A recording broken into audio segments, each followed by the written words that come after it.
नमस्कार, मैं मुस्कान कटोच राजकीय वरिष्ठ माध्यमिक विद्यालय कोठी की 9वीं कक्षा की छात्रा आज आप सभी के समक्ष जिस विषय को लेकर उपस्थित हुई हूँ उसका शीर्षक है वर्तमान में भारत की दुनिया में बढ़ती हैसियत।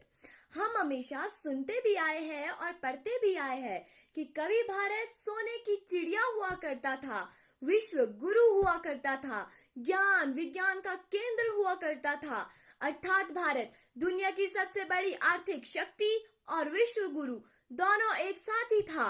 शून्य दशमलव प्रणाली ट्रिग्नोमेट्री का मौलिक ज्ञान भारत ने ही दुनिया को दिया है।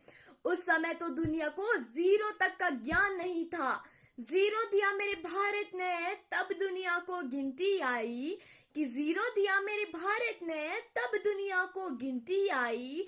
देता ना दशमलव भारत तो यूं चांद पर जाना मुश्किल था। धरती और चांद की दूरी का अंदाजा लगाना मुश्किल था। धरती और चांद की दूरी का अंदाजा लगाना मुश्किल था। दूसरी ओर भारत ने विश्व मानवता को सर्वे भवन्तु सुखिनो के जैसे जीवन के सिद्धांत दिए और छोटा कौन बड़ा कौन की परिभाषा भारत ने ही दुनिया को समझाई।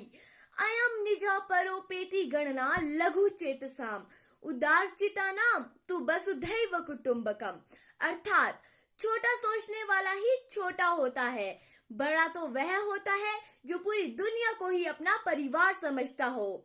यह वह समय था जब पश्चिमी देश युद्ध करने में, दूसरों की जमीनें धन संपत्ति को हड़पने में लगे थे, मानव जीवन को नष्ट करने के लिए नए नए अस्त्र शस्त्रों का निर्माण करने में लगे थे। चेहरे की चमड़ी के रंग के आधार पर छोटे बड़े की परिभाषा दे रहे थे। काले गोरे पर भेदभाव किया जा रहा था, परंतु हमारे देश भारत में रंग को देखकर छोटे बड़े का भेद कभी नहीं किया गया कि काले गोरे का भेद नहीं, हर दिल से हमारा नाता है कि काले गोरे का भेद नहीं, हर दिल से हमारा नाता है। कुछ और न आता हो हमको, हमें तो प्यार निभाना आता है, हमें तो प्यार निभाना आता है। बदलते समय के साथ साथ भारत का स्वभाव भी बदला। यह वह समय था जब भारत में विदेशी आए और एक सोची समझी चाल के चलते देश की शिक्षा, संस्कृति तथा सामाजिक ताने बाने को नष्ट करने का प्रयास किया, जिसमें काफी हद तक वे सफल भी हुए। परंतु आज एक आस जगी है, देश की हैसियत दुनिया में बढ़ती नजर आ रही है।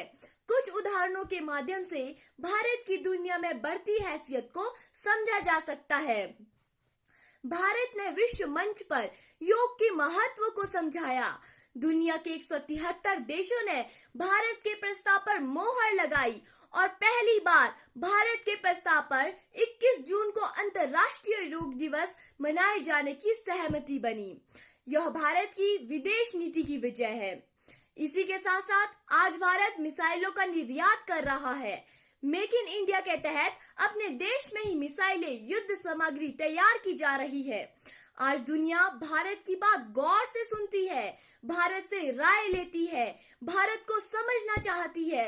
यही विकसित भारत के इंडिकेटर्स है जो 2047 में जब स्वतंत्रता के 100 वर्ष पूर्ण होंगे तब भारत दुनिया के विकसित देशों की पंक्ति में खड़ा होगा। मेरा विश्वास है कि 2047 आते आते भारत दुनिया का नेतृत्व कर रहा होगा। इस ओर हमारे कदम बढ़ चुके हैं जो अब रुकने नहीं वाले। यही करोड़ों भारतीयों की उम्मीद और भारत के प्रधानमंत्री का संकल्प है। संपूर्ण देशवासियों को यह काम मिलकर करना होगा। धन्यवाद। जय हिंद, जय हिमाचल।